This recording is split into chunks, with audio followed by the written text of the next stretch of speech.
Brush ಮಾಡೋಕ್ಕೆ ಕಾಯಿಲೆ ಅಲ್ವಾ ನಿನಗೆ? ಬ್ರಷ್ ಮಾಡದೇ ಇರೋ ಥರ ಆಪ್ಷನ್ ಗೂಗಲಲ್ಲಿ ಸರ್ಚ್ ಮಾಡ್ತೀನಿ ಅಂತ ಹೇಳಿದ್ಯಲ್ಲ, ಸರ್ಚ್ ಮಾಡ್ಬಾ ಬಾಬಾ, ಸರ್ಚ್ ಮಾಡ್ಬಾ. ನೀನು ಹೆಂಗಿದ್ದೀವಿ ಉಟ್ಟು ತೋರಿಸ್ಬೇಕು ಬಾ ವಿಡಿಯೋದಲ್ಲಿ, ಬೇಗ ಬಾ. ಟೈಮ್ ಈಗ 11:30. ಸೊ ಒಂದು ಪಾರ್ಸೆಲ್ ಬೇರೆ ವಾಪಸ್ ಬಂದುಬಿಟ್ಟೈತೆ. ಸೊ ಇದನ್ನು ತಗೊಂಡು ರೀಚ್ ಆಗಿಲ್ಲ ಅಂತ ಅನಿಸುತ್ತೆ. ಅವ್ರ ನಂಬರ್ ಕಾಂಟ್ಯಾಕ್ಟ್ ಮಾಡಿ ಬ್ರಷ್ ಮಾಡಿದ್ರೆ ಇನ್ನೂ ಯೋಚನೆ ಮಾಡ್ತಾವೆ. 11:30 ಅದು. ಬಾಯ್ಲಿ ಬಾ ಬಾ, ಬ್ರಷ್ ಮಾಡ್ಬಾ. ಹೆಂಗಿದೆಯಾ ನೋಡಿ ಆಟ ಆಡ್ಕೊಂಡು. ಹೊಟ್ಟೆ ಹಸಿತೈತೆ ಅಂದ್ರೆ ಅಡುಗೆ ಮಾಡಿರೋದು, ನೀನು ತಿನ್ಬೇಡ ಅಂತ ಹೇಳಿರೋದು. ಬ್ರಷ್ ಮಾಡೋಕ್ಕೆ ಕಾಯಿಲೆ ಅಲ್ವಾ ನಿನಗೆ? ಬ್ರಷ್ ಮಾಡದೇ ಇರೋ ಥರ ಆಪ್ಷನ್ ಗೂಗಲಲ್ಲಿ ಸರ್ಚ್ ಮಾಡ್ತೀನಿ ಅಂತ ಹೇಳಿದ್ಯಲ್ಲ, ಸರ್ಚ್ ಮಾಡ್ಬಾ ಬಾಬಾ, ಸರ್ಚ್ ಮಾಡ್ಬಾ. ನೀನು ಹೆಂಗಿದ್ದೀವಿ ಉಟ್ಟು ತೋರಿಸ್ಬೇಕು ಬಾ ವಿಡಿಯೋದಲ್ಲಿ, ಬೇಗ ಬಾ. ಆ ಕಡೆಯಿಂದ ಬಾ ಬೇಗ. ಈ ಪಾರ್ಸೆಲ್ ವಾಪಸ್ ಬಂದುಬಿಟ್ಟಿದೆ. ಅದು ಯಾಕೆ ಅವ್ರು ರಿಸೀವ್ ಮಾಡಿಲ್ಲ ಅಂತ ನನಗೂ ಗೊತ್ತಿಲ್ಲ. 11:30 ಆದರೂ ಇವ್ನು ಇನ್ನೂ ತಿಂದಿಲ್ಲ. ನಾನು ಕೂಡ ಮುಖ ಕೂಡ ತೊಳೆದಿಲ್ಲ, ಹಂಗೆ ಇದ್ದೀನಿ. ಇವನು ಕೂಡ ಹಂಗೆ ಇದ್ದಾನೆ. ನಾನು ಬ್ರಷ್ ಮಾಡಿಸ್ಬೇಕು ಬಲವಂತ ಮಾಡಿ ತಲೆ ಕೆಟ್ಟು ಹೋಗ್ತಿದೆ ನನಗೆ ಇವಾಗ. ಮಕ್ಳಿಗೆ ಬ್ರಷ್ ಮಾಡಿಸೋದೇ ಒಂದು ದೊಡ್ಡ ಕಷ್ಟ ಆಗ್ಬಿಟ್ಟೈತೆ. ಬ್ರಷ್ ಮಾಡು ಅಂದರೆ ಅದಕ್ಕೇನಾದರೂ ಬ್ರಷ್ ಮಾಡದೇ ಇರೋ ಥರ ಆಪ್ಷನ್ ಇದೆ ಹುಡುಕು ಅಂತ ಹೇಳ್ತಾನೆ. ನನಗೆ ಹೆಂಗೆ ಹುಡುಕ್ಬೇಕು, ಏನು ಮಾಡಬೇಕು ಗೊತ್ತಾಗ್ತಿಲ್ಲ. ಬ್ರಷ್ ಮಾಡಲಿಲ್ಲ ಅಂದರೆ ಅಲ್ಲೆಲ್ಲ ಹುಳಾಗುತ್ತೆ ಅಂತ ಹೇಳಿದ್ರೆ, ಏನು ಹುಳಾಗಲ್ಲ ನನಗೆ, ಬ್ರಷ್ ಮಾಡೋದು ಬೇಡ, ಏನು ಬೇಡ, ಹಂಗೆ ಊಟ ಮಾಡ್ತೀನಿ ನಾನು ಅಂತಾರೆ. ಬೆಳಗ್ಗೆನೇ ಸೊಪ್ಪು ತಗೊಂಡಿದ್ದೆ ಅಂತ ಹೇಳಿ ಇವತ್ತು ಸೊಪ್ಪಿನ ಸಾಂಬಾರು ಮಾಡಿಬಿಟ್ಟು ರೈಸ್ ಮಾಡಿಬಿಟ್ಟಿದ್ದೀನಿ. ಮಸೊಪ್ಪು ಬೇರೆ ತಿನ್ನಲ್ಲ ಅಂತಾನೆ. ಸೊಪ್ಪಿನ ಸಾಂಬಾರು ಚೆನ್ನಾಗಿರುತ್ತೆ, ಮಸೊಪ್ಪು ತಿನ್ನು ಅಂತ ಹೇಳಿದ್ರೆ ನಂಗೆ ಬೇಡ ಅಂತ ಹೇಳ್ತಿದ್ದಾನೆ.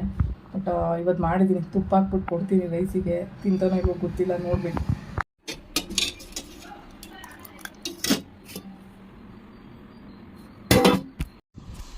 ಎಲ್ಲ ಕಡೆ ವೀಲ್ ಚೇರ್ನ ತಳ್ಕೊಂಡು ಕೆಲಸ ಮಾಡಬೇಕು. ಸೊ ಟೈಮ್ ತುಂಬ ಆಗಿಬಿಡುತ್ತೆ ಇನ್ನೊಂದು ಸಾರಿ. ಈಗ ಬ್ರಷ್ ಮಾಡೋಕ್ಕೆ ಬಂದಿದ್ದೀನಿ.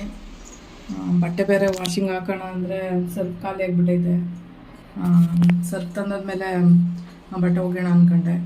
ಸರ್ಫ್ನ ನಾನು ಹೊರಗಡೆ ಅಂಗಡಿಗೆ ಹೋದಾಗ ತರಬೇಕು. ಅದಕ್ಕೆ ಫ್ಲಿಪ್ಕಾರ್ಟಲ್ಲಿ ಆರ್ಡ್ರ್ ಮಾಡಿಬಿಟ್ಟಿದ್ದೀನಿ. ಸುಮ್ಮನೆ ಅಲ್ಲಿ 5 kg ತೊಗೊಬಿಟ್ರೆ ತುಂಬ ದಿನ ಬರುತ್ತೆ ನನಗೆ.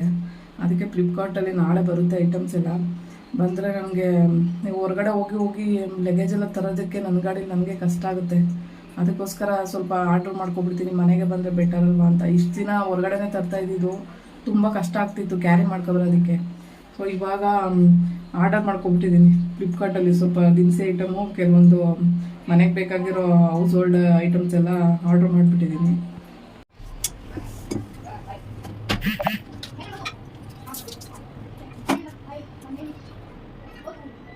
ದಿನಾಗ್ಲೂ ಅಡುಗೆ ಮಾಡಿಬಿಟ್ಟು ಬ್ರಷ್ ಮಾಡೋ ಹೊತ್ತಿಗೆ 11:30, 12 ಗಂಟೆ, ಒಂದೊಂದು ಸಾರಿ 1 ಗಂಟೆ ಈ ಥರ ಎಲ್ಲ ಬ್ರಷ್ ಮಾಡೋಂಗೆ ಆಗ್ಬಿಟ್ಟೈತೆ. ಏನು ಮಾಡೋದು, ನನಗೆ ಎದೊಳೋದು ಲೇಟು, ಒಂದು ಕೆಲಸ ಮಾಡ್ಕೊಳ್ಳೋದು ಲೇಟು. ಆನ್ಲೈನ್ ಕ್ಲಾಸ್ ಬೇರೆ ಜಾಯ್ನ್ ಆಗಿಬಿಟ್ಟಿದ್ದೀನಿ.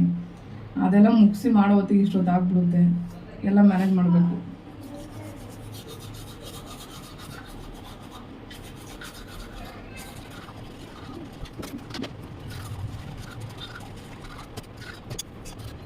ಆ್ಯಕ್ಚುಲಿ ಬ್ರಷ್ ಮಾಡೋದ್ರಿಂದ ಒಂದು ಕತೆ ಇದೆ, ನನ್ನ ಪ್ರೆಗ್ನೆನ್ಸಿ ಕತೆ. ಯಾಕಂದರೆ ನಾನು ಪ್ರೆಗ್ನೆನ್ಸಿ ಇರೋ ಟೈಮಲ್ಲಿ ಬ್ರಷ್ ಬಾಯೊಳಗಡೆ ಹಾಕಿದ್ರೆ ಸಾಕು ವಾಮಿಟ್ ಮಾಡ್ಕೊಬಿಡ್ತಾಯಿದ್ದೆ. ಇವಾಗಲೂ ಅಷ್ಟೇ ವಾಮಿಟ್ ಏನಾದರೂ ಮಾಡಬೇಕು ಅಂದರೆ ಜಸ್ಟು ಬ್ರಷ್ನ ತೆಗೆದ್ಬಿಟ್ಟು ಬಾಯೊಳಗಡೆ ಗಂಟಲೊಳಗಡೆ ಹಾಕಿದ್ರೆ ಸಾಕು ಫುಲ್ ವಾಮಿಟ್ ಬಂದುಬಿಡುತ್ತೆ. ಏನಾದರೂ ತುಂಬ ತಲೆನೋವಿದ್ದಾಗ, ಗ್ಯಾಸ್ಟ್ರಿಕ್ ಆದಾಗ ಬ್ರಷ್ ಹಾಕಿದ್ರೆ ಸಾಕು ವಾಮಿಟ್ ಫುಲ್ ಹಂಗೆ ಆಗಿಬಿಡುತ್ತೆ. ನಾನು ಫೇಸ್ ವಾಶು ಯೂಸ್ ಮಾಡೋದು ಇದೇನೆ. ಬಟ್ ಇದು ತುಂಬ ದಿನಗಳು ಮತ್ತು ತುಂಬ ವರ್ಷಗಳಿಂದ ಯೂಸ್ ಮಾಡ್ತಾಯಿದ್ದೀನಿ. ಬಟ್ ಇದೇನೋ ಒಂಥರ ಬೆಸ್ಟ್ ರಿಸಲ್ಟು. ಯಾವುದೇ ರಿಸಲ್ಟ್ ಆದರೆ ಬೇರೆ ಥರ ಏನೂ ಇದಾಗಿಲ್ಲ, ಪ್ರಾಬ್ಲಮ್ ಆಗಿಲ್ಲ ಒಂದು. ಬಟ್ ಯಾವುದೇ ಥರ ಮುಖ ಏನು ವೈಟಾಗೋದು ಎಂಥದೂ ಆಗಿಲ್ಲ. ಬಟ್ ಇದನ್ನು ಹಾಕಿ ತೊಳೆದ್ರಿಂದ ಮುಖ ಫ್ರೆಶ್ನೆಸ್ ಅನಿಸುತ್ತೆ, ಅದಕ್ಕೋಸ್ಕರ ಯೂಸ್ ಮಾಡೋದು ಇದನ್ನು.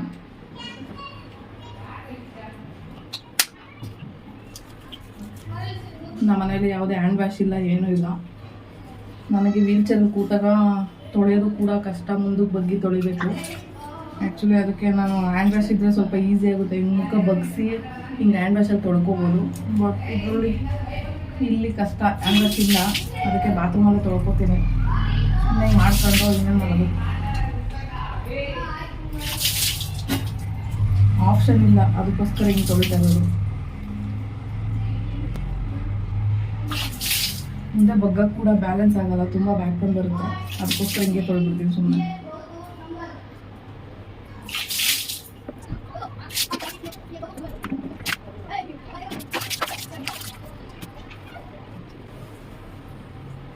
ಲೈಫಲ್ಲಿ ಏನು ಖುಷಿ ಅಂತ ಅಂದರೆ, ನಮ್ಮ ಕೆಲಸಗಳನ್ನ ಬೇರೆಯವ್ರು ಮಾಡೋವಾಗ ತುಂಬ ಹೀಯಾಳಿಸಿ ಬೈದು ಎಲ್ಲ ಮಾಡ್ತಾಯಿದ್ರು. ಬಟ್ ಇವಾಗ ಎಲ್ಲ ಕೆಲಸ ನಾನೇ ಮಾಡ್ಕೋತಾ ಇದ್ದೀನಲ್ವ, ಎಷ್ಟು ಖುಷಿ ಆಗುತ್ತೆ ಅಂದರೆ, ಇಲ್ಲ ಏನು ನೋವು ಬಂದರು ಎಂಥ ಕಷ್ಟ ಬಂದರೂ ನಿಭಾಯಿಸ್ತೀನಿ ಅನ್ನೋ ಒಂದು ಧೈರ್ಯ ಬಂದಿದೆ ನನಗೆ. ಆ ಧೈರ್ಯದಿಂದನೇ ಇವತ್ತು ಒಬ್ಬಳೇ ಬದುಕ್ತಾ ಇರೋದು. ನನಗೆ ಕಷ್ಟ ಕೊಟ್ಟವರೆಲ್ಲ ಆರಾಮಾಗಿ ಹೆಂಗೆ ಬೇಕಾದರೂ ಇರ್ತಿದ್ದಾರೆ ಇವತ್ತು. ಇರಲಿ ಪರವಾಗಿಲ್ಲ, ಬಟ್ ಏನು ಅಂದರೆ ಅವರು ಕಷ್ಟ ಕೊಟ್ಟರು ಏನು ಕೊಟ್ಟರು, ಬಟ್ ನಾನು ಬದುಕೋ ಅಷ್ಟು ಧೈರ್ಯ ಅಂತೂ ನನಗೆ ಬಂದಿದೆ.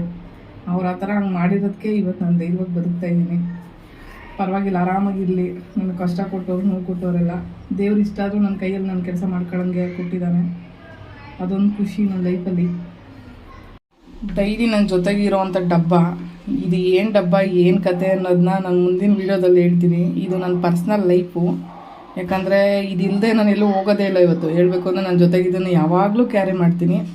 ಸೊ ನನ್ನ ವ್ಯಾನಿಟಿ ಬ್ಯಾಗು ಮತ್ತು ನನಗೇನು ಇಂಪಾರ್ಟೆಂಟ್, ಫೋನ್ ಇಂಪಾರ್ಟೆಂಟು, ಈ ಥರ ಕೆಲವೊಂದು ಮುಖ್ಯವಾದ ವಸ್ತುಗಳು ಇರ್ತಾವಲ್ಲ, ಅದೇ ಥರ ಇದು ಕೂಡ ಇಂಪಾರ್ಟೆಂಟು. ಇದರೊಳಗೆ ಏನಿದೆ, ಏನು ಮಾಡ್ತೀನಿ ಅನ್ನೋದನ್ನ ನಾನು ಮುಂದಿನ ವೀಡಿಯೋದಲ್ಲಿ ಹೇಳ್ತೀನಿ.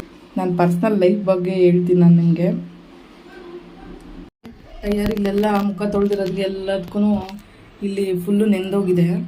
ಮತ್ತು ನೋಡಿ, ಇವಾಗ ನೆಲದ ಮೇಲಲ್ಲಿ ನೆಲ ಎಲ್ಲ ನೀಟಾಗಿದೆ. ನೈಟು ನೆಲ ಎಲ್ಲ ಒರೆಸಿದ್ದೆ, ನೀಟಾಗಿದೆ. ಇವಾಗ ಅಲ್ಲಿ ಹೋಗ್ತೀನಿ ನೋಡಿ ಏನಾಗುತ್ತೆ ಅಂತ. ಇದು ನೋಡಿ ಮಾರ್ಕ್, ನೋಡಿ ಮಾರ್ಕು ಹಿಂಗೆ ಬಂದಾಗೆಲ್ಲ ನೆಲದ ಮೇಲೆ ಮಾರ್ಕ್ ಬೀಳುತ್ತೆ. ಮತ್ತೆ ಒರೆಸ್ಬೇಕು. ಇದೇ ಕೆಲಸ ನಂದು ಡೈಲಿ, ದಿನಕ್ಕೆ 2 ಸಾರಿ ಅದೇ ಕೆಲಸ.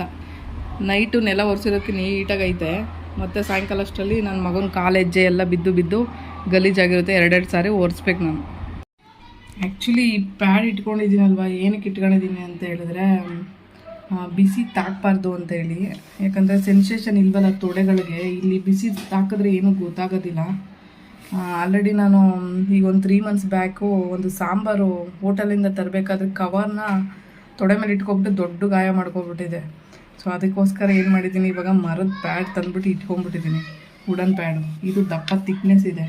ಈರುಳ್ಳಿ ಕಟ್ ಮಾಡೋಕ್ಕೂ ಆಗುತ್ತೆ. ಮತ್ತು ನನಗಿಲ್ಲಿ ಏನಾದರೂ ಬಿಸಿ ಐಟಮ್ಸ್ ಇಟ್ಕೊಂಡು ಅಡುಗೆ ಮಾಡೋಕ್ಕೆ, ಈರುಳ್ಳಿ ಕಟ್ ಮಾಡೋಕ್ಕೆ ಎಲ್ಲದಕ್ಕೂ ತುಂಬ ಯೂಸ್ ಇದೆ ಇದು. ಅದಕ್ಕೆ ತಂದು ಇಟ್ಕೊಂಡ್ಬಿಟ್ಟಿದ್ದೀನಿ. ಇವಾಗ ನೋಡಿ, ನಾನು ತಟ್ಟೆನ ಇದ್ರ ಮೇಲೆ ಇಟ್ಕೊಂಡು ಬಿಸಿ ಅನ್ನನೂ ಮತ್ತು ಸಾಂಬಾರು ಹಾಕ್ಕೊತೀನಿ.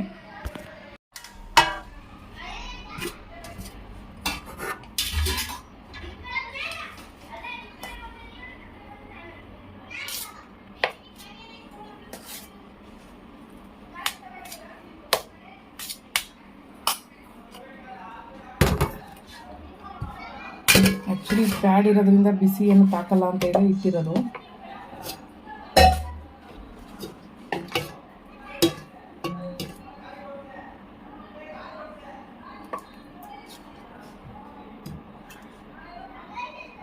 ಸೊಪ್ಪು ಫ್ರೆಶ್ ಸೊಪ್ಪು ತಗೊಂಡಿದ್ದೀವಿ. ಎಷ್ಟು ಘಮ ಘಮ ಅಂತ ಇದೆ.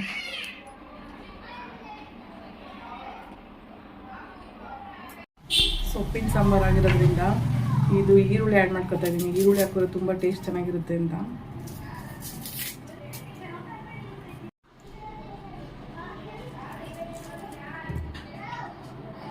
ಇದ್ರ ಜೊತೆ ಸ್ವಲ್ಪ ತುಪ್ಪ ಆ್ಯಡ್ ಮಾಡ್ಕೋಬೇಕು, ಅವಾಗ ಚೆನ್ನಾಗಿರುತ್ತೆ. ತುಪ್ಪ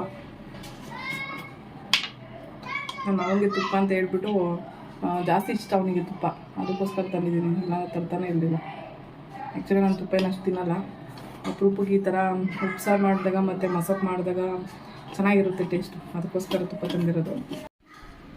ಮಸೊಪ್ಪು, ಈರುಳ್ಳಿ, ರೈಸು ಮತ್ತು ಸ್ವಲ್ಪ ತುಪ್ಪ. ಟೈಮ್ ಇವಾಗ ಕರೆಕ್ಟಾಗಿ 12 ಗಂಟೆಗೆ ಊಟ ಮಾಡ್ತಾಯಿದ್ದೀನಿ. ಅದು ಸೊಪ್ಪಿನ ಸಾಂಬಾರು ಮಾಡೋಷ್ಟರಲ್ಲಿ ಲೇಟ್ ಆಗಿಬಿಡ್ತು. ಆನ್ಲೈನ್ ಕ್ಲಾಸ್ ಬೇರೆ ಜಾಯ್ನ್ ಆಗಿಬಿಟ್ಟು ಅದನ್ನು ಬಿಡೋಕ್ಕಾಗ್ತಿಲ್ಲ, ಇದೂ ಬಿಡೋಕ್ಕಾಗ್ತಿಲ್ಲ. ನನಗೆ ಎಲ್ಲ ಮಾಡ್ಕೋಬೇಕು. ಟೇಸ್ಟ್ ಹೆಂಗಿದೆ ಅಂತ ಇವಾಗ ಟೇಸ್ಟ್ ನೋಡಬೇಕು.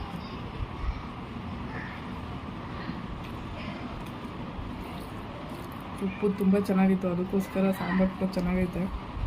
ಅದಕ್ಕೆ ಈರುಳ್ಳಿ ಆ್ಯಡ್ ಮಾಡಿರೋದು. ಈರುಳ್ಳಿ ಇನ್ನೂ ಚೆನ್ನಾಗಿ ಇದೆ, ಟೇಸ್ಟ್ ಚೆನ್ನಾಗಿ ಕೊಡುತ್ತೆ ಅದು.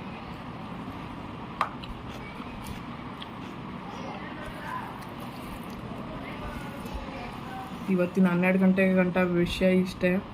ಮತ್ತೆ ಇನ್ನೊಂದು ವಿಡಿಯೋದಲ್ಲಿ ಸಿಗ್ತೀನಿ. ಎಲ್ರಿಗೂ ಬಾಯ್.